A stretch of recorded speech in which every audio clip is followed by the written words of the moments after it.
بسم الله الرحمن الرحيم إنا فتحنا لك فتحا مبينا ليغفر لك الله ما تقدم من ذنبك وما تأخر ويتم نعمته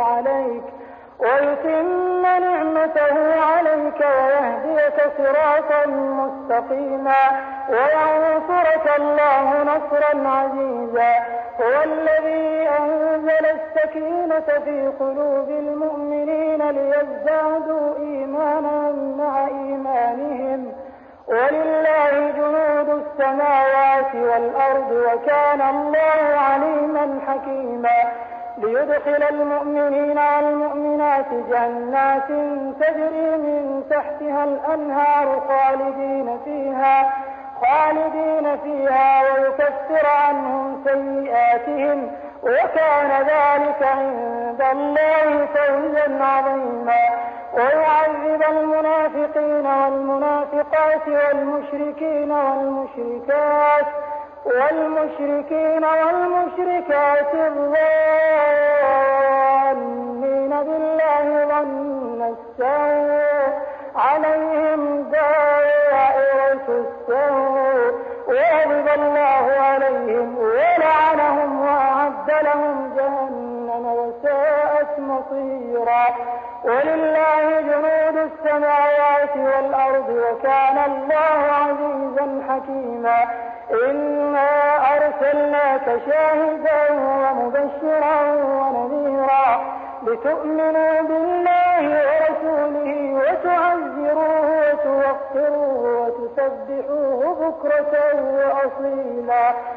إن الذين يبايعونك إنما يبايعون الله يد الله فوق أيديهم فمن نكث فإنما ينكث على نفسه ومن أوفى بما عاهد عليه الله فسيؤتيه أجرا عظيما.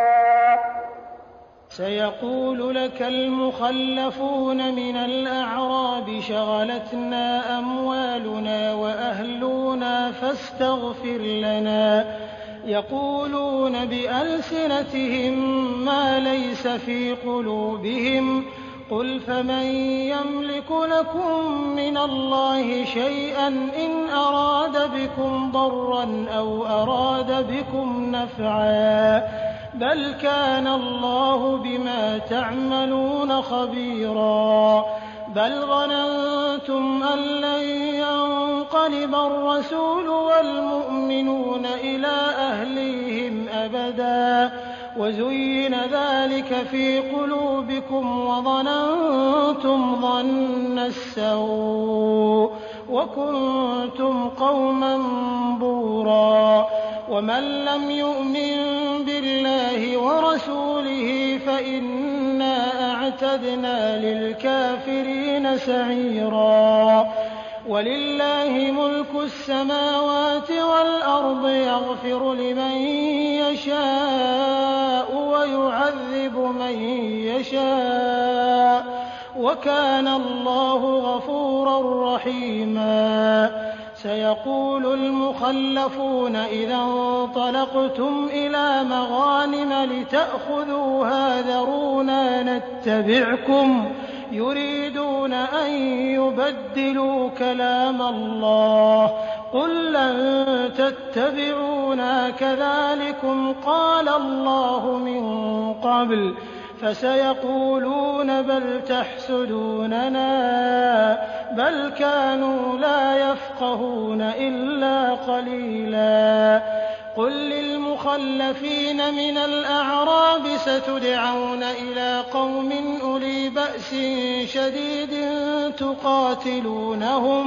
تقاتلونهم أو يسلمون فإن تطيعوا يؤتكم الله أجرا حسنا وإن تتولوا كما توليتم من قبل يعذبكم عذابا أليما.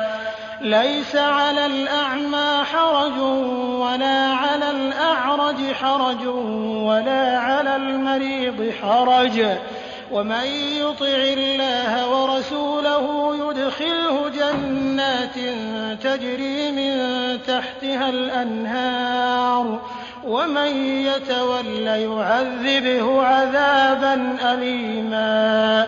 لقد رضي الله عن المؤمنين إذ يبايعونك تحت الشجرة فعلم ما في قلوبهم فأنزل السكينة عليهم وأثابهم فتحا قريبا ومغانم كثيرة يأخذونها وكان الله عزيزا حكيما. وعدكم الله مغانم كثيرة تأخذونها فعجل لكم هذه وكف أيدي الناس عنكم ولتكون آية للمؤمنين ويهديكم صراطا مستقيما. وأخرى لم تقدروا عليها قد أحاط الله بها وكان الله على كل شيء قديرا. ولو قاتلكم الذين كفروا لولوا الأدبار ثم لا يجدون وليا ولا نصيرا. سنة الله التي قد خلت من قبل ولن تجد لسنة الله تبديلا. وهو الذي كف أيديهم عنكم وأيديكم عنهم ببطن مكة من بعد أن أظفركم عليهم وكان الله بما تعملون بصيرا. هم الذين كفروا وصدوكم عن المسجد الحرام والهدي معكوفا أن يبلغ محله ولولا رجال مؤمنون ونساء مؤمنات لم تعلموهم أن تطؤوهم فتصيبكم منهم معرة بغير علم ليدخل الله في رحمته من يشاء. لو تزيلوا لعذبنا الذين كفروا منهم عذابا أليما. إذ جعل الذين كفروا في قلوبهم الحمية حمية الجاهلية فأنزل الله سكينته على رسوله وعلى المؤمنين وألزمهم كلمة التقوى وكانوا أحق بها وأهلها وكان الله بكل شيء عليما. لقد صدق الله رسوله الرؤيا بالحق لتدخلن المسجد الحرام إن شاء الله آمنين محلقين رؤوسكم ومقصرين لا تخافون فعلم ما لم تعلموا فجعل من دون ذلك فتحا قريبا. هو الذي أرسل رسوله بالهدى ودين الحق ليظهره على الدين كله وكفى بالله شهيدا. محمد رسول الله والذين معه أشداء على الكفار رحماء بينهم تراهم ركعا سجدا يبتغون فضلا من الله ورضوانا سيماهم في وجوههم من أثر السجود ذلك مثلهم في التوراة ومثلهم في الإنجيل كزرع أخرج شطأه فآزره فاستغلظ فاستوى على سوقه يعجب الزراع ليغيظ بهم الكفار. وعد الله الذين آمنوا وعملوا الصالحات منهم مغفرة وأجرا عظيما.